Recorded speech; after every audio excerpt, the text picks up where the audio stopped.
Oi, pessoal, boa noite. Boa noite. Se alguém que tiver entrado aí, tiver participado da última live ou das últimas, quiser mandar algum feedback pra gente, quiser mandar também alguma dúvida, alguma sugestão,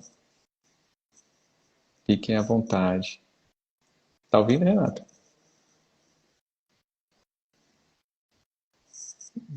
Eu não tô te ouvindo, Renato. Não, não tô te ouvindo, não.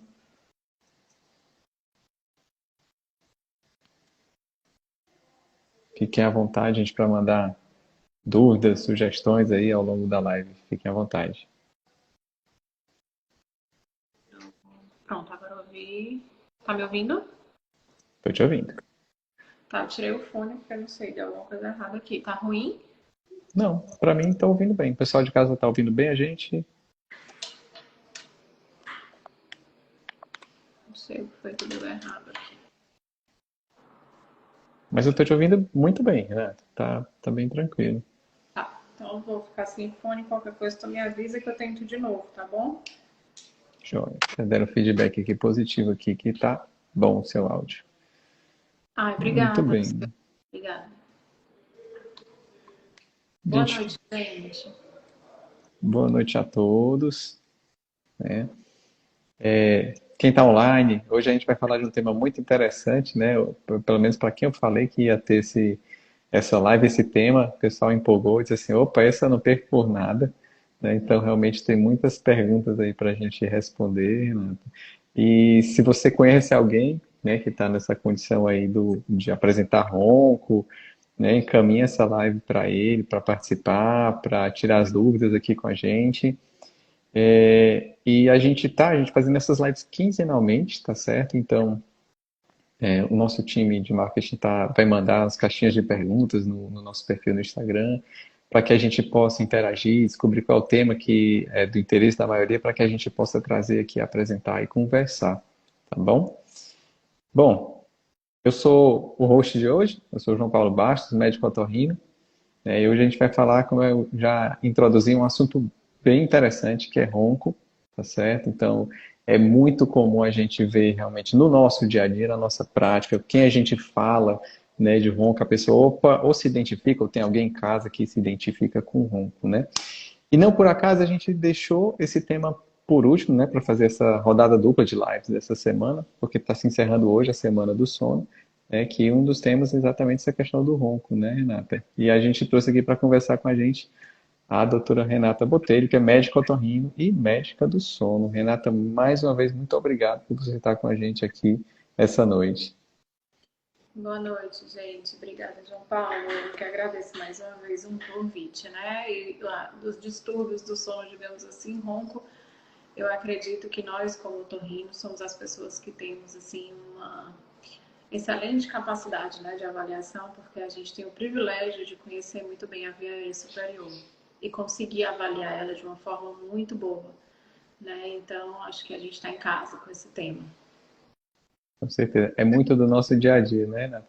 É tanto que eu tenho o costume de sempre perguntar para pessoas, assim, olha, você ronca? Às vezes a pessoa nem vê por isso, né?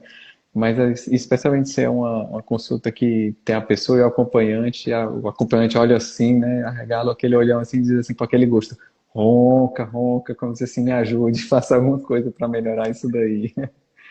É verdade, assim, na verdade, João Paulo, existe uma certa crença, né, que até eu comentei assim, até eu fiz um post, né, que foi a campanha da Associação Brasileira de Otorrinolaringologia e Cirurgia Cérvico-Facial, que era o ronco não é piada, né, eu até fiz um post, no final eu coloquei, ronco não é normal, porque às vezes eu pergunto para o paciente, você ronca? Ou então ele ronca? Ah, um ronco normal, doutora. Mas o que é ronco normal, né? O que é que você chama de ronco normal? Ronco não é normal. Então, qualquer ronco precisa ser avaliado, porque roncar não é normal. Não existe ronco normal. Acho que essa é a primeira mensagem que a gente deve deixar aqui para o pessoal. Com certeza, a primeira premissa, né? Não é normal, mas a gente vai falar muito ainda sobre essa questão. Renata, explica pra gente o que é o ronco em si. Pronto, o ronco, né? O ronco é um ruído, né? Um som gerado pela passagem do ar numa via aérea superior estreita, numa garganta estreita.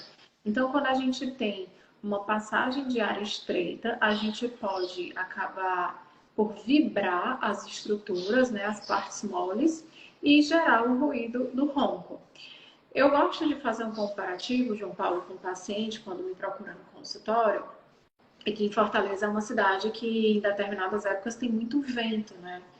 E aí eu costumo falar para o paciente, sabe quando está muito vento e a sua janela está só um pouquinho aberta? E aí faz aquele zzz, né, aquele ruído. E se você abre bem a janela, era o mesmo vento, mas você abriu a passagem e para de fazer barulho, né?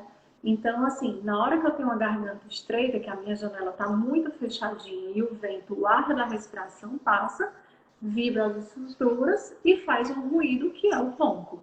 E o ronco, por si só, ele, digamos assim, é um problema muito mais social, né? Porque quem ronca sempre é o vizinho. Nós estamos dormindo, né? Uhum. Então, quem ronca sempre é o outro, né? Então, é um problema muitas vezes social, que incomoda as outras pessoas. Os pacientes chegam incomodados porque não conseguem fazer uma viagem, seja de lazer ou seja a trabalho, e dividir o quarto com alguém que a pessoa incomoda, ou então, às vezes, os filhos, né, reclamam, ou os netos, né, vão dormir com os avós, e aí falam, né, que o avô tá roncando, a avó tá roncando. Então é isso, é esse ruído, né, que não é normal. Certo. Aí você falou que é um problema social, né? E é muito comum a gente ver isso. Às vezes a pessoa que tem um ronco, ela se isola, ela, como você falou, às vezes não quer fazer uma viagem. É mais complicado ainda para uma pessoa que às vezes tem que dormir no trabalho, que compartilha o quarto, né? Então realmente isso daí é um problema social bem importante, né? Mas e com relação à saúde? O ronco em si pode trazer algum problema para a saúde, além desse problema social? É assim, assim, e isso é um tema ainda um pouco controverso, tá certo?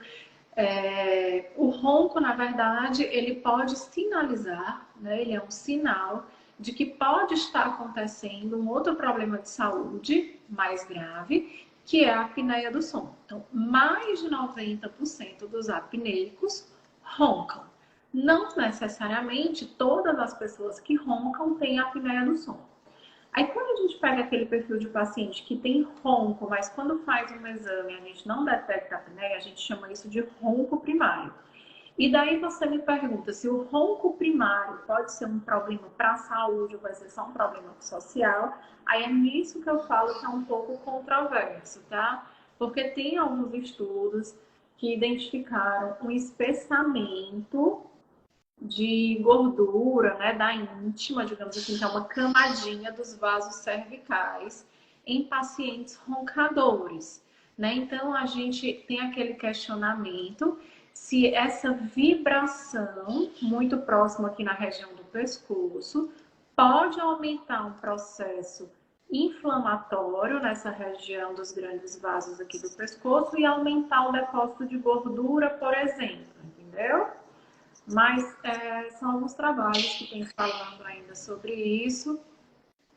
A nossa grande preocupação na questão do sempre do ronco é triar se essa pessoa é apneica ou não, e obviamente mesmo que não seja, tratar o barulho porque pode estar sendo um problema conjugal, social, né? Na questão de viagens a trabalho ou lazer, a questão do isolamento, como você falou. Né? Então a gente brinca que também salva casamentos, né? Porque não é raro que o paciente chegue referindo que o cônjuge já está dormindo em outro quarto, isso incomoda, está sentindo um certo distanciamento, né? Então eu acho que é sempre justo, digamos assim, tratar, mesmo que seja só o barulho.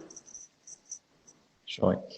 Tem alguma idade, Renata, que o ronco seja. Eu sei que você já falou que não é normal, né? Mas tem alguma idade que você espera que aconteça ronco? Normal nunca, mas é mais comum, com certeza, à medida que a pessoa vai envelhecendo, né? O idoso, ele em geral, digamos assim, pelo envelhecimento da musculatura, né? Quando a gente envelhece, a gente tem ali uma troca, né, dos músculos, uma substituição da massa magra, desculpa, por massa gorda, uma perda de qualidade na fibra muscular esquelética, né? Então é mais comum, e nas mulheres, né, especialmente pós-menopausa, uma perda dos fatores protetores hormonais, né, dos estrogênios, né, que protegem a musculatura. Então é mais comum que o paciente de mais idade, o idoso, ronque, apresente mais ronco do que pessoas mais jovens. Mas a gente sabe que também é algo extremamente comum em crianças, né? Que a gente pode falar isso mais detalhadamente depois. Porém, não é normal nunca. Nunca, nunca, nunca. Tem que sempre ser avaliado. Então, tem que procurar um médico, um especialista e investigar. Certo. Renata, vamos responder aqui a primeira pergunta da noite. Perguntaram aqui se ressonar é a mesma coisa que roncar, se tem alguma diferença, que às vezes você pergunta assim, não, não ronca não, a pessoa só ressona. Tem diferença, é a mesma coisa? Eu entendo por ressonar, vamos ver se você concorda comigo, João Paulo. Eu entendo por ressonar, quando a pessoa fala, uma respiração um pouco mais ruidosa, certo? Então, assim, é aquela coisa que você escuta a respiração da outra pessoa, como se tivesse alguma resistênciazinha também ali na passagem do ar. E o ronco eu entendo por vibração mesmo, né? Aquele ruído vibratório. Então, eu enxergo essa diferença. Não sei se você percebe de uma forma diferente. Eu percebo a mesma coisa, né? Como se fosse realmente um quadro mais leve, que não é normal, mas enfim, não chega a ser realmente o ronco em si, né? Renata, é comum aquela pessoa, você atender no consultório aquela pessoa que fala assim, ah, doutor, ele ronca, ronca, de repente ele para de roncar e acorda aqui sufocado, querendo puxar o ar. O que é isso? Eu até assim, às vezes a pessoa tá roncando, roncando, roncando, para, e aí de repente dá um ronco mais forte, mais alto e você acorda, né? A gente até chama isso, João Paulo, de ronco, não se assustem com o termo, né? Mas a gente chama de ronco ressuscitativo, né? Porque provavelmente, enquanto a pessoa tá roncando, significa que tem passagem de ar, certo? Se tem ronco, se tem barulho, é porque tem passagem de ar numa via aérea estreita, mas a respiração está acontecendo. A partir do momento que silencia, a pessoa pode ter entrado numa apneia. E aí, de repente, vem uma respiração mais forte, né? Um ronco bem, bem intenso, que a gente chama de ressuscitativo, que provavelmente naquele momento teve um pequeno despertar, a pessoa acordou e abriu a via aérea e voltou a respirar. Então, assim, o paciente roncador, digamos assim, por incrível que pareça, é um pouquinho melhor quando ele está fazendo barulho. Se tiver no silêncio, no intervalo entre o ronco e outro, fizer uma pausa, né, um período de silêncio, essas pausas podem ser apneias, paradas da respiração enquanto a pessoa está dormindo, a apneia do sono. A gente vai até falar um pouquinho mais à frente, que é um quadro que realmente é um pouquinho mais grave, né, Renata? Isso. É mais comum em homem, é mais comum em mulher? É bem mais comum em homem, especialmente na faixa etária do adulto jovem, né? Porém, após a mulher entrar na menopausa, isso se iguala e fica de 1 para 1, né? Que a gente chama. Para cada mulher pós-menopausa, né, é igual um homem que ronca. Mas pré-menopausa é mais comum nos homens, bem mais comum nos homens.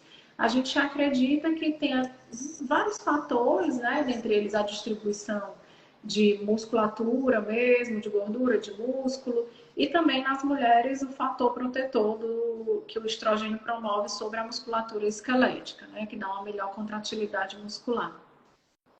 Legal. E você falou bem essa questão hormonal, né? Enquanto a mulher realmente tem o ciclo menstrual ativo, ela está bem protegida, assim como dos eventos cardio, né? AVC, como o Exatamente, infarto as mulheres também, né? elas infartam bem mais após a menopausa, né, pelos mesmos motivos. Legal. Muito bem. Bom, existe alguma relação entre o ronco e a dor de garganta, Renata? Sim, pode acontecer, né? É relativamente comum, João Paulo, acho que você também já deve ter atendido esse paciente, que ele chega dizendo que acordou com a garganta doendo e olhou no espelho e a campainha estava muito grande, né? Então, às vezes acontece de ser um dia, digamos, mais cansativo, ou então ele passou o dia no churrasco, comendo, né, fartamente, ingerindo bebida alcoólica, e aí dorme, entra naquele sono, né, mais pesado. Se o ronco for muito intenso, né, com essa vibração, é um trauma, né? E a parte que é mais comum de vibrar é o palato mole, é o céu da boca, aquela região mais flácida do céu da boca, próximo à úvula, que é a campainha, né, que a gente chama no popular. E aí, às vezes, isso vibra tanto que incha, né? A mucosa é demacia e a pessoa chega, né, com a úvula realmente bem demaciada e com um desconforto muito grande. Mas, independente do edema de úvula, pode ter sim também um desconforto, acordar com a garganta ressecada, né, dolorida, pelo fato de ter passado a noite roncando. Ou mesmo até só pela respiração, preferencialmente oral, se tiver um nariz muito obstruído, essa sensação também pode acontecer. Legal. E tem alguma relação do ronco com o histórico familiar? Aquela pessoa que tem um pai, mãe que ronca, ela vai acabar desenvolvendo? Deve se preocupar com isso? Sim, tem relação sim, João Paulo, porque assim, o ronco e a apneia do sono são questões multifatoriais, né, que a gente chama. Então, doutora, por que eu ronco? Por que eu tenho apneia, né, e o vizinho não tem? Por diversos fatores. Um deles é o peso, né? Outro fator é o tamanho das amígdalas. Outro fator é o quão forte, né, é essa musculatura da faringe, a posição do queixo, a posição de um ossinho que a gente tem aqui nessa região da frente do pescoço, que a gente chama de osso ióide, arcada dentária, tamanho de língua, né? E pescoço, né? Tamanho de um pescoço, né? Se é aquele pescoço mais curto e tal. E existem algumas questões que são de forma, né? São familiares, né? Você vê, às vezes, famílias inteiras que são pessoas mais baixinhas, né? Que a gente chama de brevilíneo, com o pescoço mais curto. Algumas famílias que as pessoas têm aquela papadinha, que não necessariamente tem relação com o peso, né? Mesmo a pessoa emagrecendo, fica aquele perfilzinho daquela papadinha que tem relação com o posicionamento do ocioide. Então, tem alguns fatores, sim, que são familiares que influenciam, né? Tanto na gênese do ronco como da apneia do sono. Legal. Já tem uma pergunta aqui do Janderson que ele perguntou se tem alguma relação do ronco com o desvio de septo. Sim, um desvio de septo, né? Um nariz muito obstruído, assim como hipertrofia dos cornetos ou outros fatores obstrutivos nasais, presença de pólipos, né, inflamatórios, enfim, podem gerar uma piora da respiração nasal, uma respiração preferencialmente oral na hora de dormir. Na hora que a gente abre a boca, a gente tem um movimento rotatório da mandíbula, né, para trás e para baixo, e isso acaba estreitando um pouquinho a via aérea, certo? Então, tem uma relação, sim, do ronco e da apneia do sono com a obstrução nasal. Porém, na maioria das vezes, isso não é tudo, João Paulo. Então, assim, é muito importante o paciente procurar um especialista para examinar e para avaliar a via aérea, mas eu faço sempre o papel de conscientizar o paciente que, digamos, ele merece sim operar o nariz para ele ter uma melhor qualidade de vida como um todo, respirar bem durante o dia pelo nariz e durante a noite, mas não necessariamente um tratamento nasal, seja clínico ou cirúrgico, vai resolver a vida desse paciente, seja no sentido de abolir os roncos ou tratar a apneia. Muitas vezes não é porque a apneia do sono e muitas vezes o ronco também, o problema é mais garganta, digamos assim, do que nariz. Mas a gente, né, reafirma que respirar bem pelo nariz é importante para uma qualidade de vida global e também para uma melhor adaptação, adesão e sucesso do tratamento do ronco e da apneia. Mas em alguma porcentagem dos pacientes, você resolve sim com o tratamento nasal, cerca de 15 a 20%. outra pergunta aqui que fizeram, bem interessante, Renato. A pessoa falou aqui que não roncava, ganhou peso e começou a roncar. Será que essa pessoa, se ela perder peso, ela para de roncar? A gente não tem como jurar de pé juntos, né? Mas é possível, sim. O tratar perda de peso é sempre um tratamento adjuvante no tratamento do ronco e da apneia. Então, se a pessoa não roncava nada e ela ganhou muitos quilos e ela tem só ronco, né? Não tá com apneia importante, a gente pode sim dar um prazo para essa pessoa tentar perder esse peso e ver o que é que sobra, né? Hoje em dia, João Paulo, a gente sabe que a perda de peso, tem vários trabalhos mais recentes nesse sentido, ele é um dos melhores tratamentos para desobstruir uma via aérea, certo? Então, a gente tem que ter sempre isso em mente. O paciente com ronco e com apneia, ele precisa perder peso, sempre. Né? Se é que existe peso para perder, tá, gente? Porque não é só pessoas que estão acima do peso que roncam. Tem vários pacientes super magrinhos, com pescoção ali, longo e tudo, e que tem apneia grave, inclusive. É uma doença multifatorial, mas sem dúvida, no adulto especialmente, o peso é um fator de risco muito importante. Legal. E com relação a ronco e refluxo, Renato? Tem alguma relação? O ronco causa refluxo? Refluxo causa ronco? Como é que é isso? Sim, eles se pioram, né? Assim, o ronco piora o refluxo, especialmente a apneia, né? E a apneia piora o ronco. É assim, João Paulo, já vou ter que entrar um pouquinho na apneia para a gente se fazer entender. Na hora que eu tenho uma apneia obstrutiva do sono, significa que o ar não está passando pela minha garganta e não está chegando no pulmão, certo? Nesse momento, o nosso organismo ele continua tentando respirar. Ou seja, o diafragma, que é o músculo da respiração, ele está ali baixando, tentando sugar o ar, assim como a nossa musculatura intercostal do tórax, que é uma musculatura que expande o tórax e faz com que o ar da respiração entre. Isso gera uma pressão negativa dentro do nosso tórax, certo?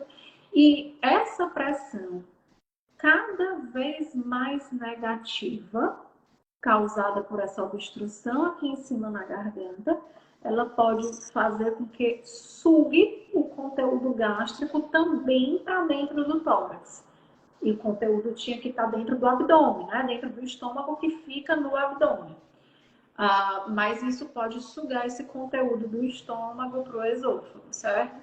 Então, isso piora. E o refluxo, quando ele acontece de forma muito crônica, né, e muito repetida, pode causar um processo inflamatório na faringe, na laringe, né, laringe posterior, que a gente tanto fala, aquela sensação de pigarro, a voz falhando, e também na musculatura da faringe. E esse processo inflamatório, sempre junto, traz algum edema que pode piorar também a questão do ronco. Então, uma coisa piora a outra. Além disso, esse processo inflamatório causado pelo refluxo, ele pode também, João Paulo, aumentar o tecido linfóide, o tecido de defesa que a gente tem na garganta, especialmente na base da língua. E aí dá um aumento da base da língua, né? E qualquer coisa que aumente de volume na nossa garganta e diminua a luz, diminua a passagem, pode piorar tanto a questão do ronco quanto da apneia. Legal. Duas pessoas perguntaram aqui a mesma coisa, Renato. Aquelas fitinhas que a gente cola aqui no nariz, que abrem um pouquinho mais o nariz. Elas ajudam a tratar o ronco? Pode ajudar se a pessoa tiver um nariz muito obstruído, especialmente na região que a gente chama de válvula nasal, que é uma região mais anterior do nariz, certo? Pode dar alguma ajuda sim, mas assim, em geral, isso não vai ter papel nenhum na apneia, certo? Uhum. Mas se o ponto de principal de estreitamento, digamos assim, de obstrução dessa pessoa, seja a região da válvula nasal, é um termo mais técnico, mas é até um pouco mais difícil de explicar, mas é uma região mais perto da ponta do nariz, pode ser que ajude um pouco, sim. Legal. Mas, assim, obviamente, né, não dá para ficar só nisso, né? Tem que fazer uma avaliação, principalmente porque, assim, o ronco pode esconder a apneia, como a gente está falando. E até teve uma pessoa que falou aqui, que é um apneico que não roncava, né? Acho que foi o Paulo que falou aí. E às vezes pode acontecer também. Não é o mais comum, mas pode acontecer também. Essas fitinhas, né? Interessante que, como elas abrem exatamente essa região da válvula nasal, que a Renata falou, elas melhoram a respiração. Na verdade, qualquer pessoa que usar essas fitas vai sentir uma melhora na respiração. Mas isso não necessariamente se traduz como um tratamento nem do ronco, nem da apneia. Não é aquela história, se você respira bem, subjetivamente sua qualidade de vida melhora, né? Como a gente falou aqui da questão da obstrução do nariz. Então, se você está respirando melhor, você vai se sentir melhor. E agora, para tratar aí realmente, como o Renato falou, já tem que investigar, já tem que diagnosticar direitinho para ver qual é o tratamento adequado. E com relação às rinites, Renato, tem alguma relação? Rinite, Mesmo ronco? entra no mesmo padrão do desvio de septo, né? A rinite é uma pessoa que tem uma rinite muito importante. Isso pode fazer, né, uma hipertrofia dos cartuchos, né, que o pessoal chama, cornetos inferiores, né? Lá em São Paulo o pessoal chama muito de carne esponjosa. E isso pode levar a uma obstrução nasal e assim como o desvio de septo, também pode piorar, né? Então tem que fazer o tratamento da rinite também. Isso, uma pessoa que tem o nariz muito obstruído, né, o cartucho muito crescido, muito aumentado, acaba naturalmente respirando mais pela boca. E essa pessoa que acaba respirando pela boca, Renato, é mais fácil roncar ou não tem relação de ter essa respiração pela boca, ronca mais fácil? Existe essa relação, né, muito, como eu tinha falado, por conta desse movimento de abertura de boca, rotação da mandíbula, posicionamento de língua, mas não necessariamente, é totalmente possível roncar de boca fechada, viu? Certo. Tem relação com comer muito à noite, Renata? Assim, às vezes tem uma queixa, né? Eu investigando aqui no dia a dia no consultório, eu pergunto, olha, ronca? Aí a pessoa que está lá diz assim, só quando come muito à noite. Não estou levando em conta a questão de bebida alcoólica, só aquela pessoa que comeu bastante, fez uma refeição, né, mais farta. Tem alguma relação? Sim, né, a gente pede para evitar refeições muito fartas no período da noite, também muito por conta daquela questão do refluxo que a gente comentou há pouco. Né? Então, refeições mais pesadas, né? Mais fartas, muito próximo da hora de dormir, pode piorar assim a questão do ronco. Né? A gente sempre orienta a guardar aquelas 2 horinhas depois que janta, principalmente se for uma refeição mais pesada, para poder deitar. Tem relação também. Certo. Ronco deixa a pessoa mais preguiçosa no dia seguinte? Olha que pergunta interessante. Ah, bem, a pergunta, né, é complexa, mas pode ser que sim. Né? Existe, aí vamos lá, né? Existe a pessoa pode ter um ronco primário, que a gente chama que é o ronco sem apneia, e pode ser roncar e ter apneia. A apneia, sem dúvidas, né, pode ter uma relação com maior fadiga no dia seguinte, porque a pessoa não está respirando bem por vários motivos. Acho que a gente vai falar disso um pouquinho mais na frente, né? De apneia. Uhum. Sim, Vai. tá. Mas existe uma categoria que a gente chama de síndrome de resistência de via aérea superior. É uma pessoa que ela não tem apneia ainda, mas ela tem uma via aérea estreita, uma resistência ao fluxo aéreo, né, à respiração, e ela tem despertares associados ao aumento dessa resistência, ao aumento do esforço respiratório. Essa pessoa, ela respira, ela não faz apneia, mas às custas de um maior esforço respiratório e uma maior fragmentação e superficialização do sono. Então, isso pode levar, sim, a uma maior fadiga no dia seguinte, sensação de sono não reparador, mesmo não apresentando apneia no exame. Legal. Adriana, boa noite. A Adriana mandou uma pergunta aqui, eu vou tomar liberdade para responder. Renato, que na verdade você já respondeu, né? Tem total relação a questão do peso, Adriana. Na verdade, é uma das recomendações, né? Quando a pessoa tem o quadro de apneia, tem um quadro de ronco, e que tem peso, que pode ser perdido, é uma das principais recomendações, é um dos principais efeitos positivos para diminuir o ronco e a apneia, é a perda de peso. Renato, e o que é essa apneia que a gente está falando tanto? Vamos definir para quem está assistindo a gente o que é essa apneia. A apneia do sono, João Paulo, é uma doença crônica, certo? Caracterizada por obstruções recorrentes da via aérea enquanto a pessoa está dormindo. Não é uma doença da noite nem do dia, é do sono. Se dormir de dia, pode acontecer também. Uhum. Essa doença, a apneia do sono, ela é caracterizada por dois eventos principais, eventos respiratórios.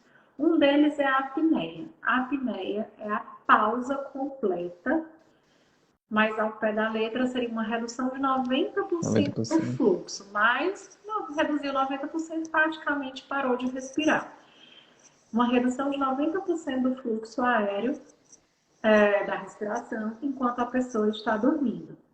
E a hipopneia é uma redução um pouco menor, de a partir de 30%, que tem uma consequência, que pode ser ou um pequeno despertar ou uma queda no oxigênio, que a gente chama de dessaturação.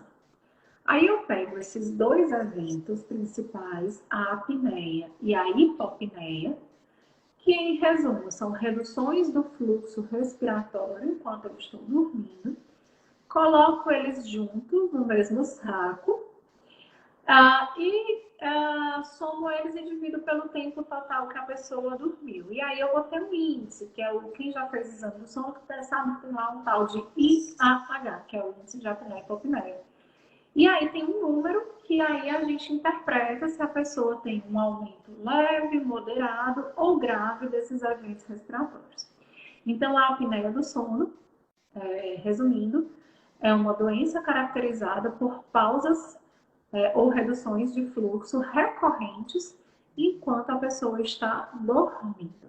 Não justifica falta de ar durante a vigília, enquanto o paciente está acordado, é só durante o sono. Imediatamente que a pessoa acorda, por mais que seja um despertar breve, essa apneia é interrompida. Certo. Aí a gente viu que comentou que a questão do ronco, se for o ronco sozinho, né, sem a apneia, é mais um problema social, um problema para quem está ali do lado. E a apneia, o que é que ela pode trazer de problema para a pessoa que está com a apneia, Renato? Aí a apneia pode trazer diversos problemas, né? Um dos problemas mais, digamos assim, palpáveis, percebido pelo paciente, é a fadiga, a indisposição, sensação de sono não reparador, sonolência excessiva diurna. Então, aquele paciente que cochila em qualquer canto, que já cochilou dirigindo, que está sempre fadigado, já acorda, parece que nem dormiu nada. Tem dificuldade de concentração, redução da produtividade, irritabilidade, mau humor, um risco aumentado de acidentes de trânsito, né? Porque por conta dessa sonolência, um risco aumentado de acidentes de trabalho para aqueles trabalhadores que trabalham em profissões de risco, como por exemplo em alturas ou que envolve maquinário pesado, alterações metabólicas e hormonais, um aumento da excreção, né, da produção e liberação de catecolaminas, adrenalina, que é uma substância que pode aumentar a nossa pressão arterial, a nossa frequência cardíaca, um risco aumentado de arritmia, né, arritmia cardíaca, um risco aumentado de resistência insulínica, um pré-diabetes, né, que pode evoluir para um diabetes tipo 2, efeitos sobre a memória, né, déficit de memória, uma pior cognição, João Paulo, nos pacientes que já têm alguma doença que envolve memória, por exemplo, pacientes com a doença de Alzheimer já diagnosticada, aqueles pacientes que têm apneia e que não é tratado, eles se saem pior em testes cognitivos, né? Então, mesmo eu tendo, mas ele já tem Alzheimer, então não vai mudar nada, né? Tratar a apneia agora porque não vai prevenir. Não vai prevenir porque a doença está instalada, mas vai melhorar a desenvoltura desse paciente, né? Vai retardar a piora cognitiva dele.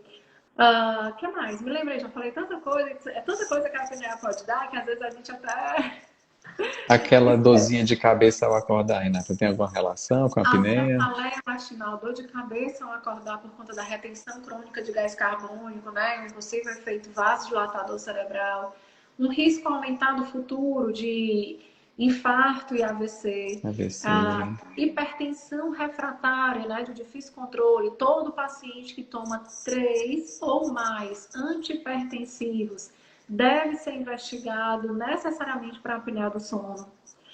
Hipertensão noturna, às vezes o paciente faz um mapa e a pressão ao longo do dia dele está até ok, mas à noite ou a pressão dele sobe ou deixa de baixar, que seria o natural baixar um pouquinho à noite, né? Então, ou a ausência do descenso noturno fisiológico ou o aumento da pressão noturna também é um efeito. Tem outra coisa também que os pacientes falam muito, que eu lembrei agora, é um aumento de idas ao banheiro de madrugada, né? Também pode acontecer, e às vezes o paciente já foi até neurologista, né? Ver como era que estava a próstata e não acha nada. E às vezes tem muita apneia, acaba indo 3, 4, 5 vezes ao banheiro na madrugada. E muitas vezes quando a gente começa a tratar isso, reduz para uma vez ou nenhuma. Basta, falamos bastante coisa. Tem bastante, né? Aí você citou um fato muito interessante, Renata, porque assim, é muito comum, às vezes, a gente pegar a paciente que está ali, às vezes, tomando 3, 4 medicamentos, né? E aí, quando você vai ver, às vezes, o cardiologista já pediu o mapa é aquele examezinho que você passa 24 horas medindo a pressão, e quando você vai ver à noite, a pressão, em vez de baixar, que deveria baixar, né, o normal, a pressão se mantém tão alta quanto durante o dia, ou então, às vezes, até aumenta, né? E aí, nesses casos, realmente, que geralmente tem associação com a apneia, quando essas pessoas, como a Renata falou, que tomam vários, né, antihipertensivos, remédios para pressão, quando tratam a apneia do sono, já fica mais fácil, você consegue, às vezes, né, o cardiologista, na verdade, consegue coordenar melhor, tirar, às vezes, até alguns medicamentos, né, porque faz o controle adequado, né. Muito legal. Realmente, a apneia do sono afeta em tudo a vida da pessoa, né? É como você falou da cognição. Às vezes é aquela pessoa que ela tá levando a vida, mas a memória dela tá muito comprometida, ela não consegue mais ter capacidade de cálculo como ela tinha antes, né? Ela consegue fazer o cálculo, né? Mas ela demora muito mais, às vezes erra, volta. Então realmente afeta todos os campos. E aí, Renata, antes da gente falar em como diagnosticar, deixa eu te fazer uma pergunta aqui. Aquela que pessoa que deve investigar? Aquela pessoa que eventualmente, pontualmente, ronca, vamos supor, ingeriu bebida alcoólica, roncou, ingeriu bebida alcoólica, fez ali algumas apneas do sono, ou então está muito cansada, né? Essa pessoa já precisa investigar? João Paulo, o professor Geraldo Lorenzi, que é um cara lá do INCOC, meu chefe na residência de medicina do sono, que eu aprendi muita coisa, uma vez perguntaram para ele quem rastrear, né? Quem rastrear, né? Para quem eu vou pedir exame? Aí ele brincou e falou assim, os seres humanos, né? Uhum. A gente precisa rastrear todos os seres humanos, né? Porque Uhum. realmente a incidência do ronco e da apneia é tão grande que daqui a pouco, né, a gente vai logo fazer exame em todo mundo. O que é que eu penso? Se chegou, se bateu na minha porta com queixa de ronco, é porque eu tenho que investigar. Porque se não incomodasse, essa pessoa não estava atrás de mim. Então, se ele chegou dizendo, mas o ronco é só de vez em quando. Tá, mas incomoda, então a gente tem que investigar, entendeu? Então, assim, se essa pessoa veio no meu consultório, é porque eu preciso investigar esse ronco. E como o Paulo falou aí nos comentários, é, tinha apneia grave mesmo sem roncar. Então, assim, eu tô falando, tá, Paulo? Porque você mesmo falou aí nos comentários, não sou eu que tô dizendo, não. Então, sim, eu acho que mesmo o ronco, às vezes, é eventual, mas que gera queixas, ele tem que ser investigado. Agora, assim, bonitinho, né, de livro, considera-se um ronco habitual que precisa ser tratado, que é pelo menos 70% das noites roncando. Certo. E aí, como é que investiga? Explica pra gente como é que é esse exame, que muita gente tem medo de fazer esse exame. Explica pra gente como é. É, é assim, infelizmente, né, não existe nenhum dado da anamnese, do exame físico, por mais treinado que seja o examinador, que feche o diagnóstico, né? Então, claro que todos os pontos da anamnese, né, eu brinco com o paciente, pergunto tudo, né, só falta pedir o número da conta bancária. E a gente olha, examina a garganta, mesmo usando, né, ferramentas que nós otorrinos, né, temos o privilégio, que é aqueles exames da câmerazinha, né, as laringoscopias. Mesmo assim, a gente não consegue bater o martelo se a pessoa tem ou não tem essa doença chamada apneia do sono, né? Esse diagnóstico realmente fica a cargo de um exame complementar, que a gente chama de polissonografia. Existe mais um tipo de polissonografia, João Paulo. Na verdade, existe quatro, tem gente que diz que tem cinco até, né? É, o mais completo, digamos assim, né? Aquele padrão, que é o que as pessoas se assustam mais, é aquele que a pessoa precisa dormir numa clínica, né? Fora da sua casa, que tem diversos canais, eletrodos na cabeça de eletroencefalograma, nos olhos, no cantinho da boca, nas pernas, umas faixas, né? Que a gente chama de cinta no tórax e no abdômen, sensorzinho de respiração no nariz, o oxímetro de dedo e uma derivação de eletrocardiograma. É um exame que, digamos assim, que foi o padrão, né, que surgiu e tudo. Não é todo mundo que necessariamente requer exatamente esse tipo de exame, né? É um exame que a gente costuma pedir para pacientes que tenham comorbidades, né, mais importantes, ou que existe a suspeita de outro distúrbio do sono, não necessariamente apenas um distúrbio respiratório, né? Uhum. Alterações de comportamento, de movimento, paracelias, né? Enfim, outros problemas aí, alterações outras do sono que não apenas a apneia.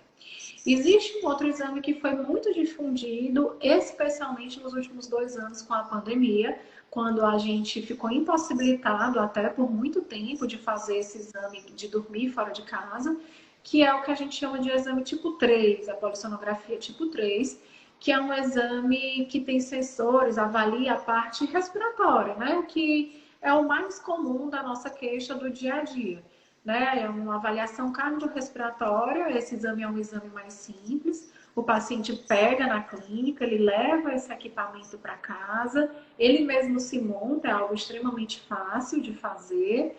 Ele liga um único botão de liga e desliga, dorme a noite toda, tem a vantagem de fazer isso no conforto da sua casa, né? Com o seu paninho, o seu travesseiro, o seu colchão, no ambiente que você está acostumado. No dia seguinte, quando amanhece, quando ele acorda, ele desliga o equipamento, devolve à clínica, a gente baixa os dados e consegue avaliar também essa questão, principalmente da apneia, né? Inclusive diferenciando aí alguns tipos de apneia que a gente tem. E existe um outro exame que seria usado mais até para um rastreio e tal, mas assim, algo que ainda está, né, em aprovação, digamos assim, né? Assim, já tem muitos trabalhos robustos até, né? Mas é algo que a gente ainda está avaliando, que é o oxímetro, não é só o oxigênio. Mas o que a gente costuma mais pedir é a polissonografia mesmo, seja a tipo 1, que é na clínica, ou a tipo 3, que é um exame domiciliar. Vou aproveitar aqui para te fazer uma pergunta que eventualmente chega.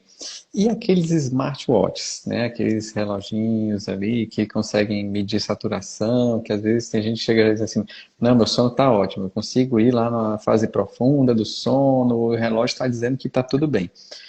Esses relógios realmente têm validade, servem para algum parâmetro? João Paulo, eu vou te falar que eu acho que vai ser o futuro, sim, tá? Eu acho que é algo bem promissor. A tecnologia está avançando, hoje em dia a gente tem oxímetro, né? Tem alguns que são já ficando mais confiáveis, mas ainda não. A gente ainda não atingiu esse patamar. Ainda não dá para confiar totalmente. Inclusive, eu cheguei a fazer um teste, viu, com um paciente que ele tinha comprado, né? Eu vou falar aqui marcas, mas não tenho nenhum conflito de interesse, tá, gente? Apple Watch, eu não fiz nenhum teste ainda, depois que lançou com o oxímetro, mas eu fiz um teste no paciente com Garmin e foi um pouquinho discrepante, não foi bem fiel. A gente fez mais uma noite com mais de um tipo de equipamento de exame e não foi totalmente fiel ainda. Mas a gente, medicina do sono, né, nós profissionais que trabalhamos com sono, que a gente está sempre em congresso e tudo, a gente acha que isso vai ser sim o futuro, em algum momento. Mas se você parar para pensar, né, que a gente pega um exame desse do sono, que a pessoa ou dorme na clínica ou então dorme em casa com um aparelho emprestado, a gente tem a representatividade de uma noite, né? Que às vezes a gente pode pegar o aparelho, o relógio, na verdade, você pode pegar ali o uso de um mês. Então, Isso. realmente, ele pode não dar tantas informações, mas de repente você junta todas essas informações e futuramente realmente vai ser bem interessante mesmo cruzar essas Vai ser de uma questão informações.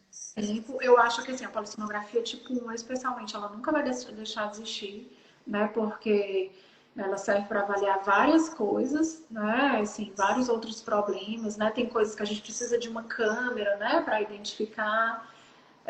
Mas eu acho que a questão dos smartwatches está faltando talvez uma coisa, um ajuste mais fino, aí, uma evolução, uma tecnologia, mas provavelmente isso vai chegar.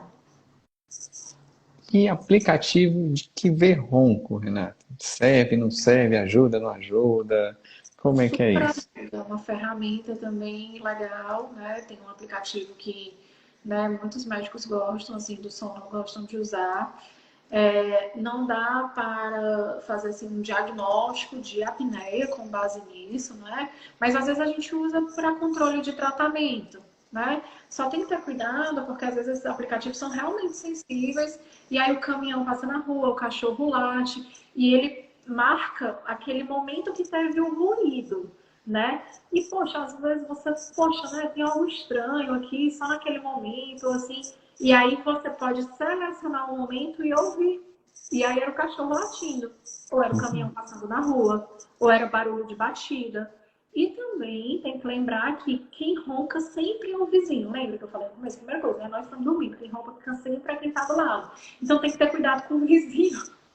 Porque no dia de você fazer o teste com o aplicativo, é melhor que você esteja sozinho no quarto. Porque às vezes você nem viu ela no meio da noite que o seu parceiro ronca e o aplicativo vai pegar nesse momento. Mas é uma ferramenta, sim, para controle de tratamento, que especialmente, né, para ronco primário, ou mesmo assim, o paciente está bem controlado e tudo da apneia, mas tem, né, refere eventualmente alguns momentos de ronco, e aí você quer tentar identificar como é que isso acontece, né? E aí pode ser usado os aplicativos. É bem legal, Renata, porque, como você falou, às vezes é um ventilador que está ali fazendo barulho, o cachorro, ou quem está dormindo do lado que está roncando, né? Então, realmente é interessante passar A uma criança vista, tossindo, né? né, o filho tossindo.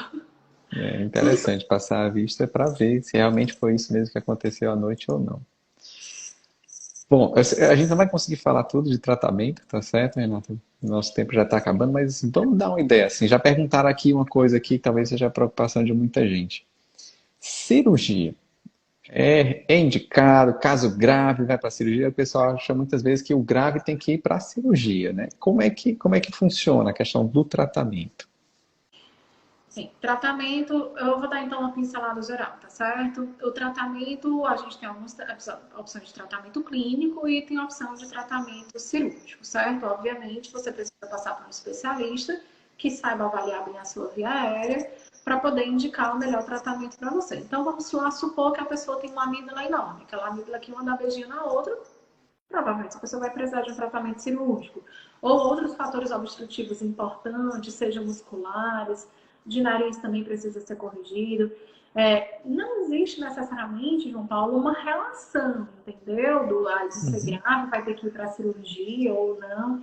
Existe caso a caso, individualizado, de acordo com o exame, né, o que a polissonografia mostra para a gente, o que o exame físico mostra para a gente. Então, tratamento cirúrgico é uma opção. A gente tem três tipos, né, de cirurgia, digamos assim. A cirurgia nasal, a cirurgia faríngea de partes moles e cirurgia esquelética, né? Porque a gente até esqueceu de comentar no início que um dos fatores de risco também são alterações esqueléticas craniofaciais, né? Um queixinho muito para trás, né? Muito pequeno, e às vezes é necessário fazer alguma cirurgia daquelas ortognáticas, né? Que são feitas por cirurgiões crânio-maxilo ou bucomaxilofaciais. Em termos de tratamento clínico, a gente pode usar o CPAP, que é o tratamento padrão ouro, mais aceito mundialmente, de primeira linha, tá certo? Né? Em determinados locais, o paciente precisa ser testado no CPAP antes de ser optado por tratamento cirúrgico, digamos assim, entendeu? Aqui no Brasil a gente não tem essa coisa assim tão radical, mas o CPAP vem da sigla em inglês, pressão positiva contínua em via aérea, e é um pressurizador de ar, né? Uma maquininha, um motor, um pressurizador de ar, que ele é silencioso, bem mais silencioso que o seu ronco, né? E ele precisa ficar ligado na tomada, na cabeceira. Ligado a ele sai um tubo, né, que a gente chama de traqueia, e a isso é uma interface, uma coisa que vai no seu rosto, que é a máscara. E aí você fica respirando aquele ar pressurizado que abre a via aérea, né? Força a abertura da via aérea. Não é oxigênio, é o ar do ambiente, nesses casos do CPAP, na maioria dos casos dos pacientes. Isso é o principal tratamento clínico, mas existe um outro tratamento que eu gosto de recomendar muito, que é o aparelho intraoral, é uma placa dentária, né, que pega a arcada superior e inferior, e isso faz um movimento de trazer a mandíbula um pouquinho para frente e, por consequência, aumentar o espaço da via aérea posterior. Esse paciente, ele passa por avaliação médica para fazer a anamnese, exame físico, faz o exame e para ser orientado qual tipo de exame. Mas o profissional que realmente bate o martelo se é possível fazer essa adaptação é o dentista, e a gente tem alguns dentistas que têm uma especialização, né, uma área de atuação em odontologia do sono, que são nossos grandes parceiros nesse tratamento, né? Então, ele precisa avaliar se o paciente tem condição dentária, de articulação temporomandibular, se não vai haver prejuízo nos dentes. Então, é extremamente importante a avaliação desse paciente pelo dentista. E é ele que vai moldar, mandar fabricar o aparelho também e fazer o acompanhamento. Existem tratamentos, né? Como a gente falou, perda de peso sempre. E existe o tratamento fonoterápico com fonoaudiólogo, que são exercícios, é uma musculação da garganta para treinar o músculo da garganta, esse músculo ficar mais forte, para tentar abrir a via aérea, certo? Agora, assim, se você me perguntar quem vai precisar de quê, obviamente precisa passar em consulta para saber exatamente qual que vai ser a indicação, caso a caso, tá? E também, João Paulo, eu gosto muito de falar que não existe, muitas vezes, em apneia do sono, o certo e o errado. Existe você dividir com o paciente a escolha de tratamento. Porque muitas vezes, digamos assim, vai vir um paciente com uma via aérea, poxa, uma amígdala grande que você, por você até operaria, mas aquele paciente não quer operar. Sim, ninguém pega ninguém no braço e leva para o centro cirúrgico, entendeu? Então você vai colocar um CPAP, enfim. Aí de repente esse cara bate no outro profissional e às vezes o outro profissional, poxa, mas por que não operou? E tal, não operou porque naquele momento foi uma escolha dividida, entendeu? Foi uma escolha dividida com o paciente. Então eu gosto muito de colocar na mesa, as cartas na mesa para o paciente e falar, olha, a gente pode fazer isso, isso e isso, né? E aí, muitas vezes, ele devolve a pergunta, né? Se fosse você, doutora, se fosse O no que que seu você pai. fazia? Aí sim eu dou uma opinião mais direcionada. Mas existem caminhos. Né? Em medicina do sono existem caminhos. E outra coisa, não existe tratamento único que você vai começar a tratar agora e você vai até o fim da vida com esse tratamento. Em medicina do sono, a gente precisa ficar reavaliando esse paciente. Não é porque eu coloquei um CPAP hoje que ele necessariamente vai passar o fim da vida até o fim da vida com esse CPAP. Ele precisa ser reavaliado. Porque de repente ele fez uma bariátrica e perdeu 30 quilos. Ou de repente, sei lá, mudou outra coisa. Ele fez uma cirurgia ortognática por outro motivo. Ele operou o nariz. Ou, enfim, ou ele adicionou um remédio novo que relaxa a musculatura e de repente eu tenho que reavaliar, entendeu? Enfim, e às vezes eu posso mudar de categoria. Eu estava no CPAP, eu fui para um aparelho intraoral, porque essa doença ficou mais leve, ou ao contrário, ou o dentista te manda de volta. Poxa, passou 10 anos com o aparelho intraoral. mas agora começou a ter uma movimentação dentária, então vamos reavaliar esse tratamento. Ou então o paciente estava bem, doutor, enchi o saco, agora eu quero realmente operar, entendeu? Então, o tratamento é multidisciplinar, não tem um caminho certo ou totalmente errado, eu tenho opções de tratamento e esse tratamento precisa ser constantemente reavaliado pelo profissional especializado. Legal, muito bem legal.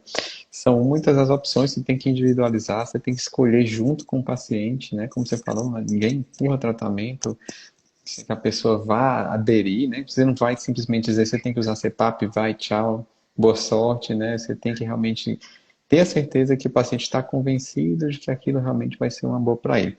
Eu vou fazer uma pergunta aqui, que fizeram, na verdade, no início da live, é que se existe alguma relação da posição. Eu já vou aproveitar, já que a gente está falando de tratamento, alguma posição que você ronca mais, você faça mais apneia, e isso pode entrar também na questão do tratamento, Renato?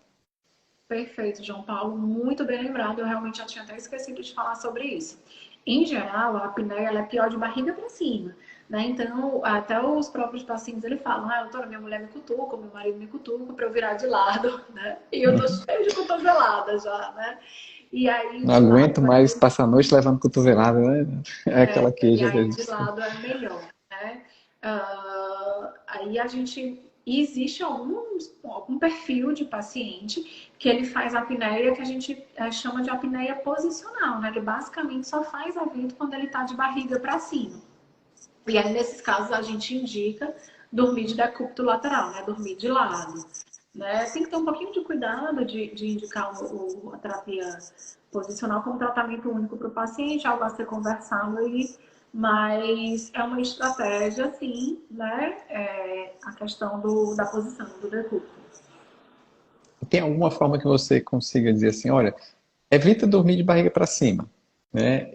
E a pessoa diz assim, mas doutor, eu começo a dormir de lado quando eu vejo que estou de barriga para cima. E aí, o que que a gente pode fazer por essa Mas pessoa, a gente Renato? pode contar com o cotovelo da mulher, né? Sempre.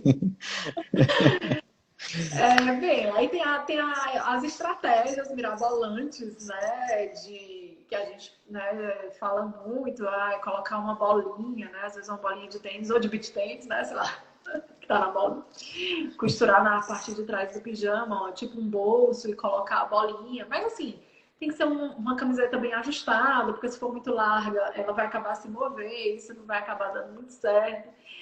Eu sou meio, assim, descrente um pouquinho da história da bolinha, sabe? Eu acho que não funciona muito, não. Tem alguns dispositivos vendendo por aí afora, né, em outros países, mas são super caros, né? Muito caro mesmo, né? Tem uns que é tipo uma mochilinha com um rolinho nas costas, e aí quando o paciente vira, né, com as costas para a cama, ou seja, de barriga para cima, isso incomodaria, né? Às vezes a gente fala, coloca um rolinho, né, e tudo, pra tentar ver se você lembra e tudo. Mas eu vou te falar, viu, nem sempre é uma missão tão fácil essa, não. É muito fácil falar, mas executar mesmo na prática, às vezes não dá muito certo. Aqueles travesseiros, Renato, que pega desde a cabeça para a pessoa ficar de lado, passa aqui pelas costas, de repente encaixa aqui no meio das pernas. Ajuda de alguma forma ou aquilo é mais... Eu acho que qualquer coisa que te ajude a ficar numa posição mais aconchegante, confortável e que se ainda mais por cima, né, te ajudar a não virar, eu acho que tudo é viável, né? Todas as ferramentas são viáveis. Tem uma outra coisa que até a gente não falou tanto, mas existe também uma teoria de redistribuição de líquidos, né? Então, assim, quando a pessoa deita muito reta, né, com a cabeça no mesmo nível dos pés, de redistribuir os líquidos corporais e mais para essa região do pescoço, a demaciar e obstruir mais a via aérea.